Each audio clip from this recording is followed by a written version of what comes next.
Tehran மீதான அமெரிக்க தடைகளுக்கு எந்த விதத்திலும் நாங்கள் கட்டுப்படவில்லை என்று பாகிஸ்தான் இன்றைக்கு ஓபன் ஸ்டேட்மெண்ட் விடுத்திருக்கிறது. குவைத்துக்கும் பாகிஸ்தானுக்கும் இடையிலான இராணுவ ரீதியிலான புரிந்துணர்வு ஒப்பந்தம் கையெழுத்திடப்பட்டிருக்கிறது என்கிற செய்திகள் வெளியாகி இருக்கிறது. பாலஸ்தீன அப்பாவிகள் மீது அநியாயம் இழைக்கும் இஸ்ரேல் மேல எந்த நடவடிக்கைகளையும் எடுக்காத அமெரிக்கா அவர்களுக்கு தொடர்ந்து உதவி செய்கிற அதே நேரம் தங்களை தாங்களே பாதுகாத்துக் கொள்வதற்காக முயற்சிகளை செய்யக்கூடிய அப்பாவி பாலஸ்தீன மக்கள் மீதும் பாலஸ்தீன மக்களுக்கான அமைப்புகள் மீதும் பயங்கரவாத குற்றச்சாட்டுக்களை சுமத்துகிறது. இந்த 46 கப்பல்கள்ல 11 கப்பல்கள் தற்போதைய நிலையில இலங்கையினுடைய தென் கடற்பரப்புக்கு அருகாமையில் தான் இருக்கின்றது.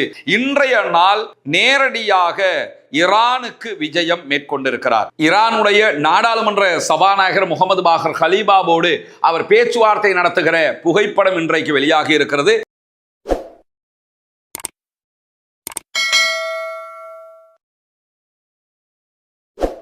அன்பிற்கினிய சகோதர சகோதரிகளே, நம் அனைவர் மீதும் ஏக இறைவனுடைய அமைதியும் கருணையும் உண்டாகட்டுமாக என்கிற உயரிய பிரார்த்தனைகளோடு பாலஸ்தீனம் மீதான இஸ்ரேலிய ஆக்கிரமிப்பு படைகளுடைய தாக்குதல்கள் இன்றைக்கும் தொடர்ந்து கொண்டிருக்கிறது. இன்றைக்கும் பாலஸ்தீன் மீது இஸ்ரேல் நடத்திய ஆக்கிரமிப்பு தாக்குதல்களில் 9 அப்பாவிகள் படுகொலை செய்யப்பட்டிருக்கிறார்கள், ஷஹீதாகி இருக்கிறார்கள் என்கிற கவலைக்குரிய செய்திகள் வெளியாகி இருக்கிற அதே நேரம் வெஸ்ட் பேங்க் மேற்கு கரை பகுதிகளில் இருக்கக்கூடிய பாலஸ்தீன அப்பாவிகளுடைய வீடுகள் நிலங்களை கைப்பற்றுகிற தொடர் திட்டத்தை இஸ்ரேல் முன்னெடுத்து வருகிறது. பிரித்தானியா மிக கடுமையான எச்சரிக்கைகளை இஸ்ரேலுக்கு விடுத்திருந்த போதிலும் அதையும் மீறி அவர்கள் பாலஸ்தீன மக்களுடைய வீடுகளை அழிக்கிற வேலைகளை தொடர்ந்து செய்து வருகிறார்கள். இன்றைக்கும் பாலஸ்தீனர்களுக்கு சொந்தமான மிக பிரபலமான 3 தொழிற்சாலைகளை அழித்திருக்கிறது இஸ்ரேலிய ஆக்கிரமிப்பு படைகள். 2 நாட்களுக்கு முன்பதாக இஸ்ரேலுடைய அமைச்சர் இஸ்ரேலி கேட்ஸ் உடைய தலைமையில் UNRWA என்கிற ஐநாவினுடைய பாலஸ்தீன மக்களுக்கான முகமையினுடைய தலைமையகத்துக்குள் நுழைந்து அராஜகம் செய்த காட்சிகள் எல்லாம் வெளியாகி இருந்தது. இப்படி தொடர்ந்து இஸ்ரேல் பல அநியாயங்களை செய்தாலும் அமெரிக்கா அவர்களுக்கு பக்கபலமாக இருக்கிறது. அவர்களுடைய எல்லா நலன்களிலும் அமெரிக்கா தான் தலையிட்டு கொண்டிருக்கிறது. அமெரிக்காவே அவர்களுக்கு இந்த உற்சாகத்தை கொடுக்கிறது என்பது நமக்கு தெரியும். அந்த வகையில் பாலஸ்தீன அப்பாவிகள் மீது அநியாயம் இழைக்கும் இஸ்ரேல் மேல எந்த நடவடிக்கைகளையும் எடுக்காத அமெரிக்கா அவர்களுக்கு தொடர்ந்து உதவி செய்கிற அதே நேரம் தங்களை தாங்களே பாதுகாத்துக் கொள்வதற்காக முயற்சிகளை செய்யக்கூடிய அப்பாவி பாலஸ்தீன மக்கள் மீதும் பாலஸ்தீன மக்களுக்கான அமைப்புகள் மீதும் பயங்கரவாத குற்றச்சாட்டுக்களை சுமத்துகிறது. அடிக்கிறவன் மிகப்பெரிய சாதனை செய்வதவனாக உலகம் முழுவதும் காட்டப்படுகிறது அமெரிக்காவால்.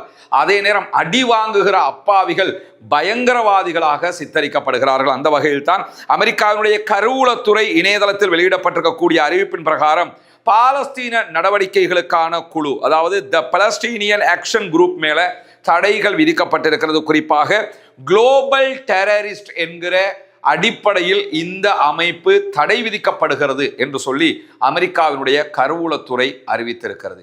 அடி வாங்குகிறவர்கள் பயங்கரவாதிகளாக, அடிக்கிறவர்கள் மிக பெரும் தியாகிகளாக அமெரிக்காவால் சுட்டிக்காட்டப்படுகிறார்கள். ஆனால் உலகம் முழுவதும் யார் அநியாயக்காரர்கள் என்பதை மக்கள் பார்த்தே வருகிறார்கள். இப்படியான சூழல்ல தான் நமக்கெல்லாம் தெரியும், ஆல்ரெடி பாகிஸ்தானோடு சவுதி அரேபியா ஒரு தனியான இராணுவ ஒப்பந்தத்தை செய்திருக்கிறது.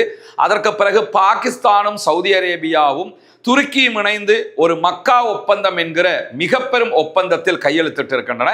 இந்த ஒப்பந்தத்தில் இணையுமாறு ஈரானுக்கும் அறிவித்தல் விடுக்கப்பட்டிருக்கிற அதே நேரம் ஈஜிப்டுக்கும் அழைப்பு விடுக்கப்பட்டிருக்கிறது. ஒரு முஸ்லிம் நேட்டோவை உருவாக்குவதுதான் இதனுடைய திட்டம் என்கிற செய்திகள் எல்லாம் சொல்லப்பட்டு வருகிற இந்த தருணத்தில் இன்றைக்கு வெளியாகி இருக்கக்கூடிய தகவல்கள் பிரகாரம் குவைத்துக்கும் பாகிஸ்தானுக்கும் இடையிலான இராணுவ ரீதியிலான புரிந்துணர்வு ஒப்பந்தம் கையெழுத்திடப்பட்டிருக்கிறது என்கிற செய்திகள் வெளியாகி இருக்கிறது. குவைத்தினுடைய பாதுகாப்பு அமைச்சர் பாகிஸ்தானுக்கு மேற்கொண்ட பயணத்தின் போதுதான் இந்த ஒப்பந்தம் கையெழுத்தாகி இருக்கிறது. குவைத்தினுடைய பாதுகாப்பு அமைச்சரும் பாகிஸ்தானுடைய பாதுகாப்பு அமைச்சரும் இந்த ஒப்பந்தத்திலே கையெழுத்திட்டிருக்கக்கூடிய புகைப்படங்கள் இன்றைக்கு வெளியிடப்பட்டிருக்கிறது. அல் ஜசீரா இந்த செய்திகளை வெளியிட்டிருக்கிற அதே நேரத்தில் குவைத்தும் பாகிஸ்தானும் ஒரு கூட்டு பாதுகாப்பு மற்றும் இராணுவ ஒத்துழைப்பு ஒப்பந்தத்தை முறைப்படுத்தி இருக்கின்றன என்கிற செய்திகளோடு இரு நாடுகளின் ஆயுதப்படைகளுக்கு இடையேயான செயல்பாட்டு ஒருங்கிணைப்பை வலுப்படுத்துவது, இராணுவ அனுபவங்களை பரிமாறிக்கொள்வது உள்ளிட்ட தயார் நிலை மற்றும் ஒருங்கிணைப்பின் அளவை மேம்படுத்துவதுதான் இந்த திட்டத்தினுடைய நோக்கம் என்று சொல்லப்படுகிறது. ஆல்ரெடி பல தடைகள் விதிக்கப்பட்டிருக்கக்கூடிய ஈரான் மேல பொருளாதார ரீதியாக ஒரு நசுக்குகிற தடை திட்டத்தை அமெரிக்கா அறிவித்திருக்கிறது என்கிற செய்திகளை ஒரு 3 நாட்களாக நம்ம பார்த்து வர்றோம். இன்றைய தினம் நம்முடைய இதே ரஸ்மினமயசி நியூஸ் என்கிற சேனல்ல ஈரானின் மீது அமெரிக்கா விடுத்திருக்கக்கூடிய இந்த பொருளாதார தடைகளால் ஈரானிய மக்கள் எவ்வளவு பாதிக்கப்பட்டிருக்கிறார்கள், பொருளாதார அழுத்தம் எந்த அளவுக்கு இருக்கிறது என்பதை அல் ஜசீராவினுடைய துல்லியமான ஒரு ஆர்டிக்கல் மூலமாக வெளிப்படுத்தப்பட்ட தகவல்களை கொண்டு தனி வீடியோவாக வெளியிட்டிருக்கிறோம். பார்க்காத சகோதரர்கள் நீங்கள் பார்த்து கொள்ள முடியும். அந்த வகையில் ஈரானுடைய மிக முக்கியமான 60க்கு மேற்பட்ட நிறுவனங்கள் மீது அமெரிக்கா தடை விதித்திருக்கிறது. ஈரானுடைய க்ரூட் ஆயில்களை விற்பனை செய்யக்கூடிய 46 கப்பல்கள் மீதும் தடைகளை விதித்திருக்கிறது. இந்த 46 கப்பல்கள்ல 11 கப்பல்கள் தற்போதைய நிலையில இலங்கையினுடைய தென் கடற்பரப்புக்கு அருகாமையில் தான் இருக்கின்றது என்கிற செய்திகளை நேற்றைய தினம் அல் அரபியா தொலைக்காட்சி வெளியிட்டிருப்பதை நம்ம பார்க்க முடியும். குறிப்பாக இந்த செய்திகளை வெளியிடுகிற அல் அரபியா மேலதிகமாக தெரிவிக்கிற நேரத்தில் 11 ஈரானிய எண்ணெய் கப்பல்களும் தற்போதைய நிலையில இலங்கையின் தெற்கு கடற்கரைக்கு அப்பால் உள்ள நிலையில இலங்கை கடல்சார் அதிகாரிகள் இவற்றை கண்காணித்து வருகிறார்கள் என்கிற தகவல்களும் வெளியிடப்பட்டிருக்கிறது. ஏற்கனவே நமக்கு தெரியும், இலங்கையினுடைய தென் கடற்பரப்புகளில் தான் டோனா என்கிற ஈரானுடைய ராணுவ கப்பல் மீது தாக்குதல்களை நடத்தி இருந்தது அமெரிக்காவுடைய நீர்மூழ்கி கப்பல். ஈரானுக்கும் அமெரிக்காவுக்கும் இடையிலான யுத்தம் உச்சம் தொட்டிருந்த நேரத்தில் தான் இந்த தாக்குதல்கள் நடைபெற்றது. 80க்கு மேற்பட்ட ஈரானுடைய சோல்ஜர்ஸ் அதிலே கொல்லப்பட்டிருந்தார்கள் என்கிற நிலையில அவர்களை மீட்டெடுத்து அதிலே உயிர் பிழைத்தவர்களும் அவர்களுடைய ஜனாசாக்களை மரணித்தவர்களுடைய ஜனாசாக்களையும் ஈரானுக்கு இலங்கை அனுப்பி வைத்திருந்தது. இந்த நிலையில தான் இலங்கையினுடைய தென் கடற்பரப்புல ஈரானுடைய பாரிய எண்ணெய் டேங்கர்கள் 11 தற்போது நின்று கொண்டிருக்கிறது என்கிற செய்திகள் வெளியாகி இருக்கிறது. இப்படியான சூழல்களில் அமெரிக்காவினுடைய தடைகளையும் மீறி ஈரானுடைய கச்சா எண்ணெய் விநியோகம் தொடர்கிறது என்கிறார் ஈரானுடைய எண்ணெய் விவகார அமைச்சர் என்கிற செய்திகள் இன்றைக்கு வெளியாகி இருக்கிறது. ஈரானுக்கு சொந்தமான அரச செய்தி நிறுவனங்களில் ஒன்றாக இருக்கக்கூடிய IRIB வெளியிட்டிருக்கக்கூடிய செய்திகள் பிரகாரம் ஈரானுடைய துறைமுகங்கள் மற்றும் கப்பல்கள் மீதான அமெரிக்க தடைகளையும் மீறி ஈரானுடைய கச்சா எண்ணெய் உலக அளவில் விற்பனை தொடர்ந்து கொண்டிருக்கிறது. ஈரானுடைய பெட்ரோலிய அமைச்சர் மொஹ்சின் பக்னெஜாத் வெளியிட்டிருக்கக்கூடிய செய்திகளை மேற்கோள் காட்டியிருக்கிறது ஈரானுடைய அரச செய்தி நிறுவனம். இந்த நிலையில எதிரிகள் சாதகமாக பயன்படுத்துவார்கள் என்பதை தவிர்ப்பதற்காக எந்தெந்த பகுதியில் எப்படியான விற்பனை தொடர்கிறது என்கிற தகவல்களை குறித்த அமைச்சர் வெளியிட மறுத்திருக்கிறார். எனவே என்னதான் அமெரிக்கா ஈரானை பிளாக் பண்ணிக்கிட்டு நின்னாலும் அதை மீறி ஈரான் இந்த விற்பனையை தொடர்கிறது என்கிற செய்திகள் வெளியாகிற அதே நேரத்தில் தெஹ்ரான் மீதான அமெரிக்க தடைகளுக்கு எந்த விதத்திலும் நாங்கள் கட்டுப்படவில்லை என்று பாகிஸ்தான் இன்றைக்கு ஓபன் ஸ்டேட்மெண்ட் விடுத்திருக்கிறது. இன்றைய நாள் வியாழக்கிழமை இஸ்லாமாபாத்தில் செய்தியாளர்களிடம் பேசியிருக்கக்கூடிய பாகிஸ்தானுடைய வெளியுறவு அமைச்சக செய்தி தொடர்பாளர் தாகிர் இன்றைக்கு வெளியிட்டிருக்கக்கூடிய செய்திகளில் தெஹ்ரான் மீதான வாஷிங்டனுடைய அமெரிக்காவினுடைய பொருளாதார தடைகள் ஒருதலை பட்சமான தடைகளாக இருக்கிறது. சர்வதேச சட்டங்களுக்கு இணங்குகிற தடைகளாக இதை நாங்கள் பார்க்கவில்லை. பிரச்சனைகள் பேச்சுவார்த்தை மூலமாக தீர்க்கப்பட வேண்டும் என்றும் பாகிஸ்தான் நம்புகிறது என்கிற செய்திகளை வெளிப்படையாகவே சொல்லி இருக்கிறாங்க. இப்படியான சூழல்ல தான் கத்தருடைய பிரதமர் ஷேக் முகமது இப்னு அப்துல் ரஹ்மான் இப்னு ஜாசிம் அல் தானி இன்றைய நாள் நேரடியாக ஈரானுக்கு விஜயம் மேற்கொண்டிருக்கிறார். ஈரானுடைய நாடாளுமன்ற சபாநாயகர் முகமது பாகர் ஹலீபாவோடு அவர் பேச்சுவார்த்தை நடத்துகிற புகைப்படம் இன்றைக்கு வெளியாகி இருக்கிறது. இதனைத் தொடர்ந்து ஈரானுடைய ஜனாதிபதி மசூத் பெசக்ஷியனோடு அவர் சந்திக்க இருக்கிறார் என்கிற செய்திகள் வெளியாகி இருக்கிறார். அதே நேரம் ஈரானுடைய ஃபாரின் மினிஸ்டர் அப்பாஸ் ஆராக்சியோடும் அவர் சந்திப்புகளை மேற்கொள்வார் என்கிற செய்திகளும் வெளியாகி இருக்கிறது. இந்த சூழல்ல தான் தெஹ்ரானுக்கான கத்தருடைய இந்த தொடர்புகள் மிக முக்கியமான ஒன்றாக பார்க்கப்படுகிறது. காரணம் என்னன்னு கேட்டா, வாஷிங்டனுக்கும் அமெரிக்காவுக்கும் ஈரானுக்கும் இடையிலான பேச்சுவார்த்தைகளில் திரைமறைவுக்கு பின்னால் மிக உச்சமாக செயல்படக்கூடிய ஒரு நாடாக கத்தர் தான் இருக்கிறது. ஆரம்பத்தில் பாகிஸ்தான் என்ன பேச்சுவார்த்தைகளை நடத்தி வந்தாலும் ஒரு MOU சைன் பண்ற அளவுக்கு ஈரானையும் அமெரிக்காவை நெருக்கத்துக்கு கொண்டு வந்ததே கத்தர் தான். மீண்டும் கத்தர் அதே பணியை ஆரம்பித்திருக்கிறது. அதே போன்றுதான் ஓமானுடைய ஃபாரின் மினிஸ்டராக செயல்படுகிற பத்ர் அல் புசைதி அவர்களும் செவ்வாய்க்கிழமை தெஹ்ரான்ல தன்னுடைய சகாவாக இருக்கிற ஈரானுடைய ஃபாரின் மினிஸ்டர் அப்பாஸ் அராக்சியை சந்தித்து பேச்சுவார்த்தைகளை நடத்தியிருந்தார். இப்படி ஓமானாக இருந்தாலும், பாகிஸ்தானாக இருந்தாலும், கத்தராக இருந்தாலும் எல்லா நாடுகளும் ஈரானை ஏதோ ஒரு வகையில் இந்த MOUக்குள்ள கொண்டு வந்துடணும், அமெரிக்காவோட சமாதானத்துக்கு கொண்டு வந்துடணுங்கிறதுல முழு முயற்சியாக செயல்பட்டு வருகிறார்கள். இல்லாத பட்சத்தில் மீண்டும் மீண்டும் அரபு நாடுகள் அடி வாங்குங்கிறதுனால இந்த முயற்சிகள் மிக உக்கிரமாக நடைபெற்று வரக்கூடிய சூழல்ல தான் ஈரான் மீது அமெரிக்கா இஸ்ரேல் நடத்திய தாக்குதல்களில் மிக முக்கியமாக நடத்தப்பட்ட ஒரு தாக்குதல் தான் ஈரானுடைய கார்க் தீவினுடைய எண்ணெய் உள்கட்டமைப்புகள் மீதான தாக்குதலாக அறியப்பட்டிருந்தது. கார்க் தீவின் எண்ணெய் உள்கட்டமைப்பினுடைய நிலையை நேற்றைய தினம் ஈரானுடைய நாடாளுமன்றத்தின் துணை சபாநாயகராக செயல்படக்கூடிய அலி நிக்தாஸ் நேரடியாக சென்று ஆய்வு செய்திருக்கிறார். அரசுக்கு சொந்தமான தஸ்னிம் நியூஸ் ஏஜென்சி இந்த செய்திகளை வெளியிட்டிருக்கிறது.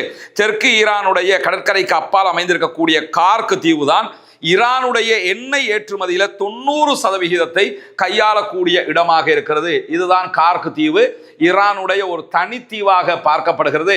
இதை நேரடியாக தரைப்படையை இறக்கி கைப்பற்றுவதற்கு அமெரிக்கா ட்ரை பண்ணினாலும் அதுவும் தோல்வியில் முடிந்துவிட்டது. அதை அவங்க செய்யறதுக்கு போகவே இல்லை. என்னன்னா அது செய்ய முடியாது என்பதால் இந்த தீவை கைப்பற்றினாலே ஈரானுடைய முழு பொருளாதாரத்தையும் கைப்பற்றினதாக மாறிவிடும். அந்த அளவுக்கு 90% எண்ணெய் பொருட்கள் ஏற்றுமதி இங்க இருந்துதான் ஈரான் செய்து கொண்டிருக்கிறது. ஒரு நாளைக்கு சராசரியாக 1.5 மில்லியன் பீப்பாய்கள் இங்கு ஏற்றுமதி செய்யப்படுகிறது. 15 லட்சம் க்ரூட் ஆயில் பேரல்கள் அவங்க ஏற்றுமதி பண்ணுவாங்க. ஈரானுடைய அணுசக்தி நிலையங்களை மீண்டும் கட்டுவதற்கு ஈரான் திட்டமிடுகிறது அல்லது கட்டி கொண்டிருக்கிறது என்பதற்கு திடமான உறுதியான எந்த ஆதாரங்களும் கிடையாது என்று சொல்லி இன்றைய நாள் ஐநாவினுடைய அணுசக்தி கண்காணிப்பு அமைப்பினுடைய தலைவர் ரஃபேல் குரோசி வெளியிட்டிருக்கக்கூடிய செய்திகளில் வெளிப்படையாகவே சொல்லி இருக்கிறார்.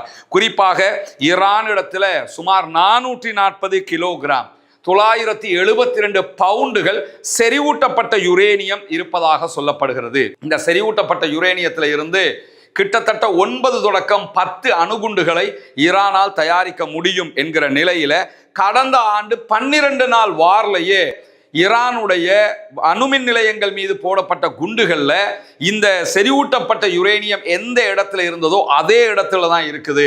அதனால யாரும் அதை வெளியே எடுக்கல. எனவே அதை பற்றி அச்சம் கொள்வதற்கு எந்த தேவையும் கிடையாது. கணிசமான சேதங்களை அவர்களுடைய அணுமின் நிலையங்கள் சந்தித்திருக்கின்றன. ஒருவேளை ஈரானியர்கள் தங்களுடைய உள்கட்டமைப்பின் ஒரு சில பகுதிகளை மீண்டும் கட்ட தொடங்கி இருக்கலாம். அதை மறுக்கவும் முடியாது. ஆனால் அதுதான் உண்மை என்பதற்கு உறுதியான ஆதாரங்கள் கிடையாது என்று சொல்லி ஐநாவினுடைய அணுசக்தி தடுப்பு முகமையினுடைய தலைவர் வெளிப்படையாகவே சொல்லி இருக்கிறார். எனவே அணுசக்தி நிலையங்களை மீண்டும் கட்டுவதற்கு அல்லது அணு ஆயுதம் தயாரிப்பதற்கு ஈரான் தலைப்படுகிறது என்கிற இஸ்ரேலுடைய குற்றச்சாட்டுக்களை இது மறுக்கக்கூடியதாக இருக்கிறது என்கிற செய்திகளுக்கு மத்தியில தான் இன்றைய நாள் ஹூத்திகளுக்கு ட்ரோன்களை ஏற்றி சென்ற ஒரு தோணி மீது தாக்குதல்களை நடத்தி இருக்கிறோம் என்கிற செய்திகளை யமனுடைய சவுதி அரேபியாவின் அங்கீகாரம் பெற்ற அரச படைகள் வெளியிட்டிருக்கக்கூடிய செய்திகள் வெளியாகி இருக்கிறது. இது தொடர்பாக இதுவரைக்கும் யமனில் இருக்கக்கூடிய ஹவுதீஸ் எந்த கருத்துக்களையும் வெளியிடாத அதே நேரம் ஈரானுடைய IRGCயும் இது தொடர்பான எந்த செய்திகளையும் வெளியிடவில்லை. எனவே இதை கைப்பற்றியதாக சொல்லக்கூடியவர்களும் இதுவரைக்கும் அது தொடர்பான எந்த புகைப்படங்களையோ வீடியோக்களையோ வெளியிடவில்லை. சில நேரங்களில் அவர்கள் அதை இதற்கு பிறகு வெளியிடுவதற்கான வாய்ப்புகளும் இருக்கிறது என்கிற நிலையில தான் ஹவுதீஸ் தொடர்ந்தும் செங்கடல்ல பாபல் மந்தபை தாண்ட முயற்சிக்கிற சவுதி அரேபியாவுடைய கப்பல்கள் மீது தாக்குதல்களை நடத்தி வருகிறார்கள். செங்கடலை கைப்பற்றி வைத்துக் கொண்டிருக்கிறது ஹவுதீஸ் படைப்பிரிவு. ஹொர்முஸை இழுத்து மூடி வைத்திருக்கிறது ஈரானுடைய IRGC. இந்த இரண்டையுமே ஓபன் பண்ண முடியாம தடுமாறி கொண்டிருக்கிறது. அமெரிக்கா என்கிற செய்திகள் எப்பொழுதும் நிலையானதாக மாறிக்கொண்டிருப்பதை நம்ம பார்க்க முடியும்.